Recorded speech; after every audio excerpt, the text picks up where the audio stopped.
सबको जय यीशु। जय यीशु। इस इतवारी वचन घोषणा एवं चंगाई प्रार्थना में मैं आप सबों का हार्दिक स्वागत करता हूं। वर्ष सी पास्का का 5वां रविवार।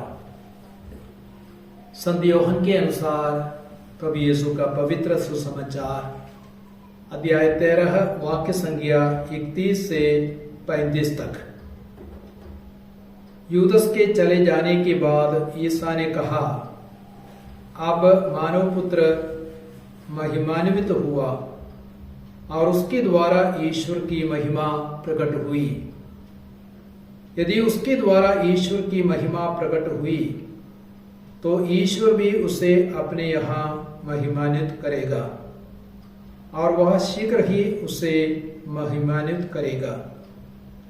बच्चों, मैं और थोड़े ही समय तक तुम्हारे साथ हूं। तुम मुझे ढूंढोगे और मैंने यहूदियों से जो कहा था अब तुमसे भी वही कहता हूं, मैं जहां जा रहा हूं वहां तुम नहीं आ सकते। मैं तुम लोगों को एक नई आज्ञा देता हूं, तुम एक दूसरे को प्यार करो।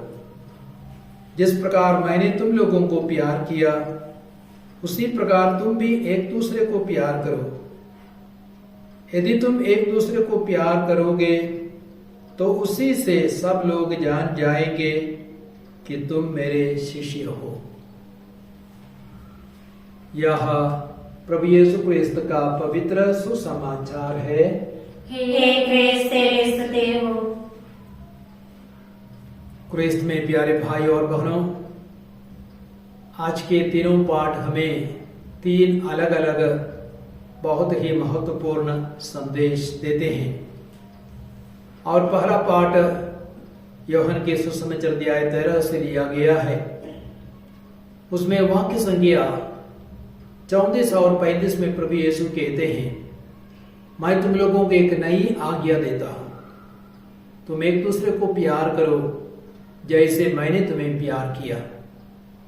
यदि तुम एक दूसरे को प्यार करोगे तो लोग जान जाएंगे कि तुम मेरे शिष्य हो।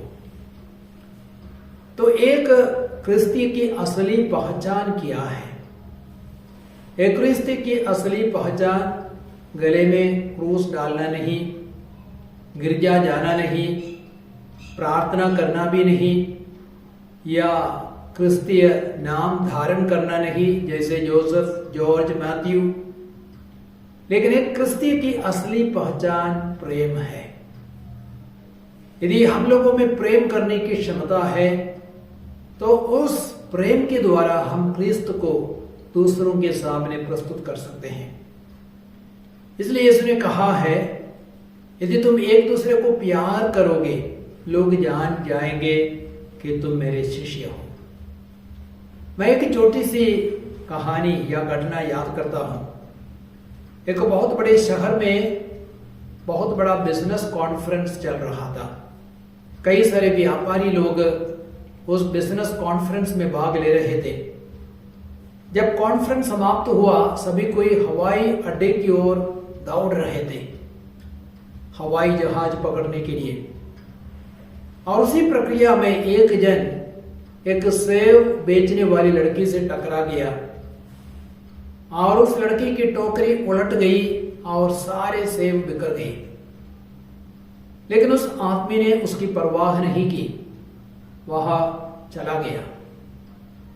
लेकिन जब वह हवाई अड्डे में पहुंचा उस लड़की का दृश्य उसके मन में आया और वह घटना उसको खटक रही थी। उसको बड़ा बुरा लग रहा था। इसलिए वो पुनः टैक्सी पकड़ करके वो उस लड़की के पास पहुंचा और लड़की जमीन पर बैठ करके सेब को बटोरने की बड़ी कोशिश कर रही थी, लेकिन वह सक्षम नहीं थी क्योंकि वह अंधी थी।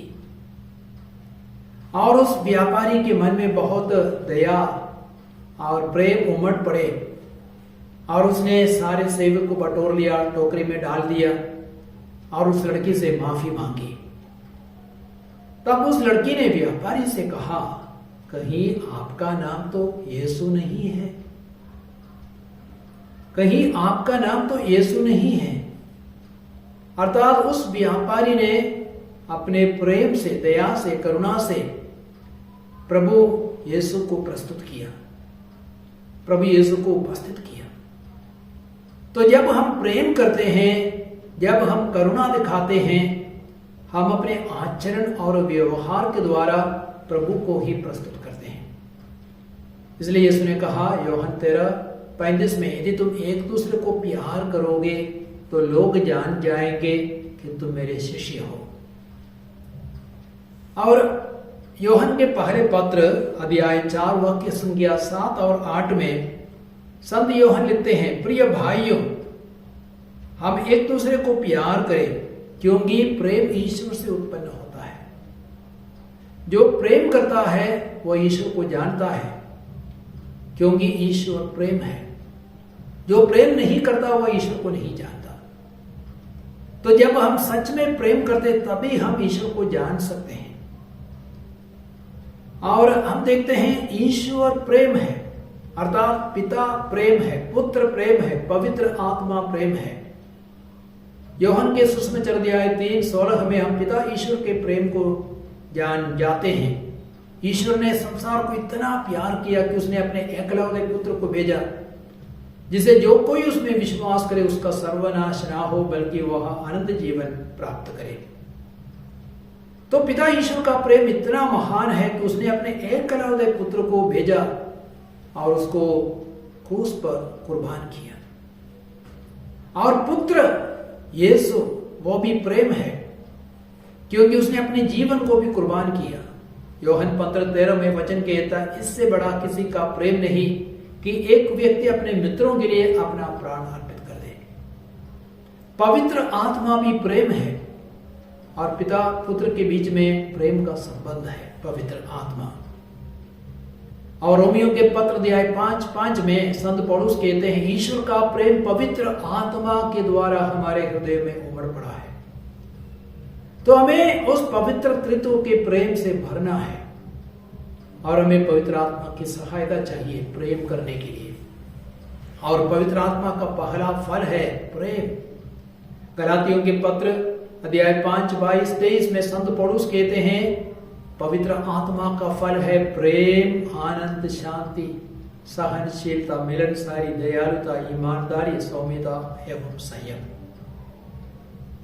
तो वही पवित्र आत्मा हमें प्रेम करने को सिखाता है।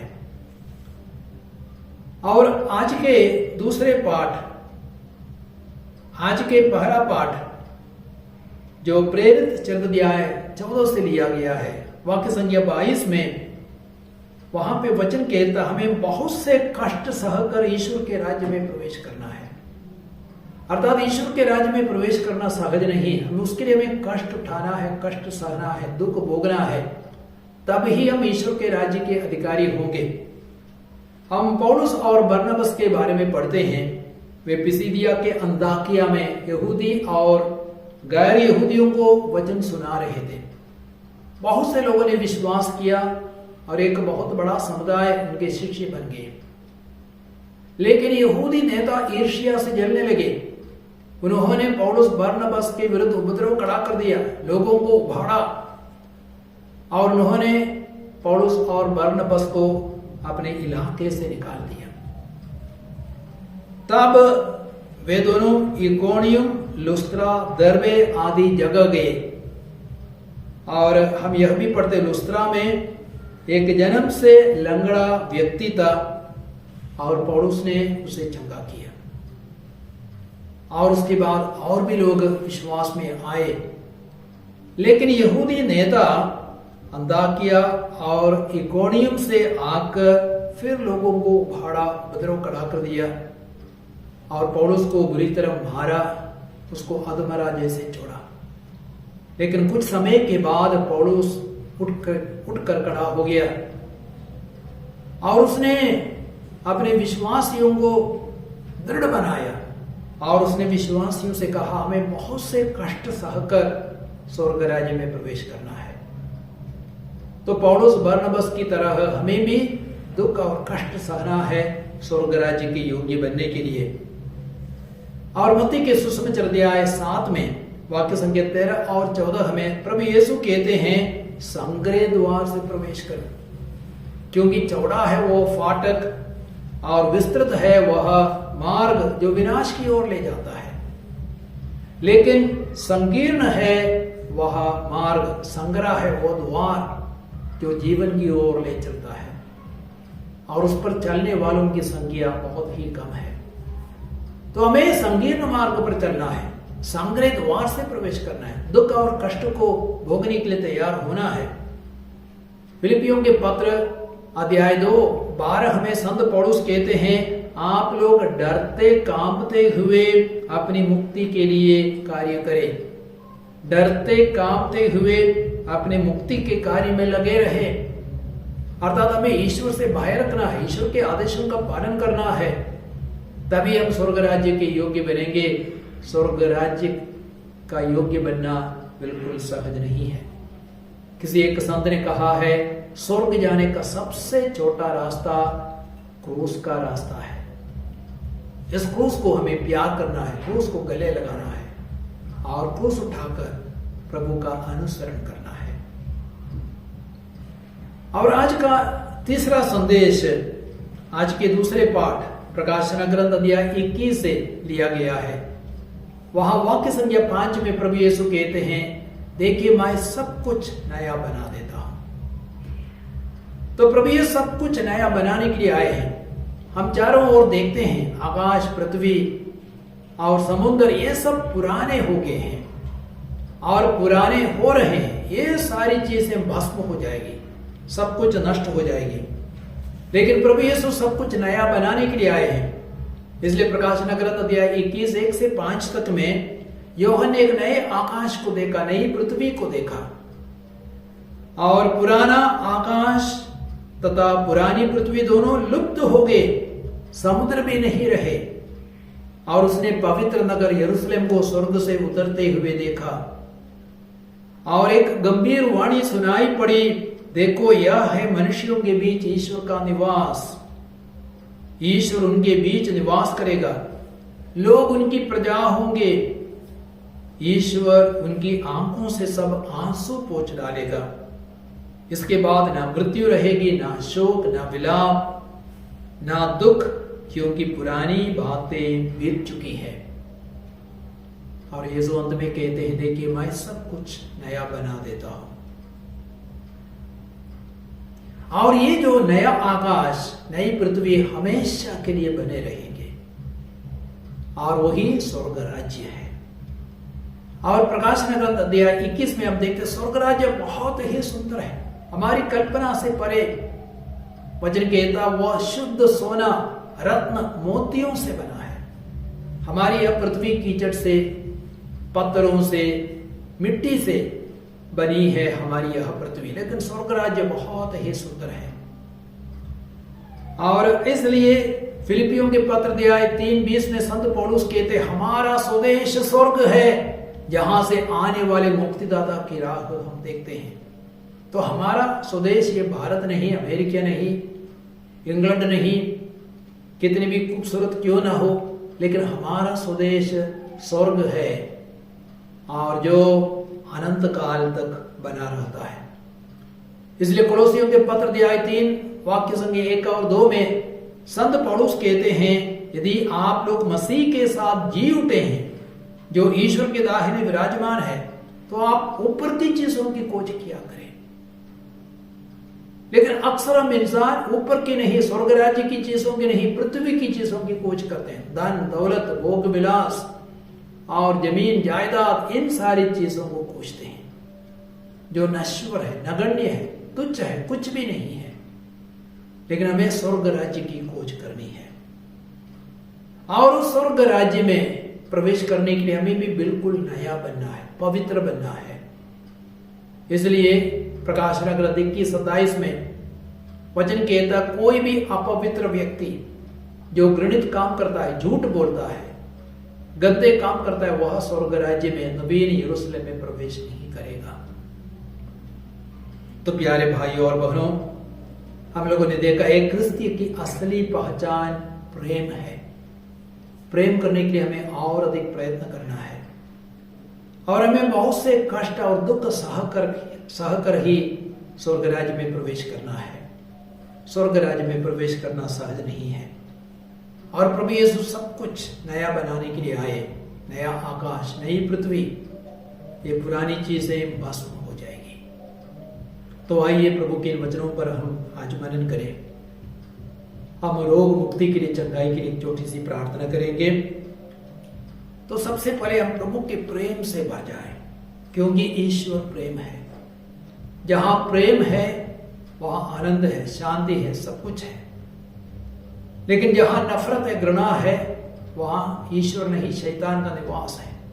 और जहां शैतान है वहां रोग है, बीमारियां हैं, दुख है, दर्द है, कष्ट है। तो हम प्रेम से भरे, तब हम ईश्वर को हमारे जीवन में लाएंगे। शैतानी ताकतें हमसे दूर हो जाएगी। और मार्कुस 11:25 में यीशु कहते, जब तुम प्रार्थना में खड़े हो तो विश्वास करो कि जो कुछ तुमने मांगा है वो तुम्हें मिल जाएगा। मार्कुस 11:25 में यीशु कहते हैं, जब तुम प्रार्थना में खड़े हो तो क्षमा करो, ताकि तुम्हारा स्वर्गीय पिता भी तुम्हें क्षमा करे। तो हमें क्षमा करना है, तभी प्रभु यीशु हमें क्षमा करेंगे, स्वर्गीय पिता हमें क्षमा करेंगे, तभी ईश्वर के प्रेम से हम भरेंगे, तभी हमें चंगाई पाएंगे, आशीष पाएंगे। और प्रकाशन ग्रंथ 21:4 में आप लोगों ने सुना, ईश्वर हमारी आंखों से सब आंसू पोंछ डालेगा। इसके बाद ना मृत्यु रहेगी, ना शोक, ना विलाप, ना दुख, क्योंकि पुरानी बातें बीत चुकी है। हम इन वचनों पर विश्वास करें और हम अपने सारे रोगों को, दुख दर्द को प्रभु के हाथों में अर्पित करें और इन वचनों की योग्यता से हम बिल्कुल नए हो जाएं।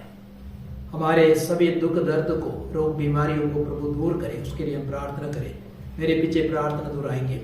प्रभु आपका वचन कहता है, प्रभु आपका वचन कहता है कि ईश्वर हमारी आंखों से सब आंसू पोंछ डालेगा।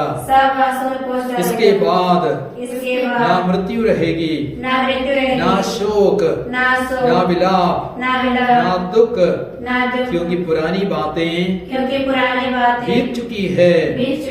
सब प्रकार के रोग बीमारियां इन वचनों के सामर्थ्य और योग्यता से क्रूस के नीचे नष्ट हो जाए। Hallelujah, hallelujah, hallelujah. प्यारे, सब प्रकार के रोग बीमारियों पर इन वचनों के सामर्थ्य योग्यता से मैं पूरा अधिकार लेता हूँ, उन्हें मैं बांध देता हूँ, हुक्म देता हूँ, वे क्रूस के नीचे हमेशा हमेशा के लिए नष्ट हो जाए, चूर हो जाए, फिर कभी न लौटे। सर्वशक्तिमान ईश्वर पिता, पुत्र, पवित्र आत्मा आप सबों को आशीर्वाद प्रदान करे। आमीन। सबको जय यीशु।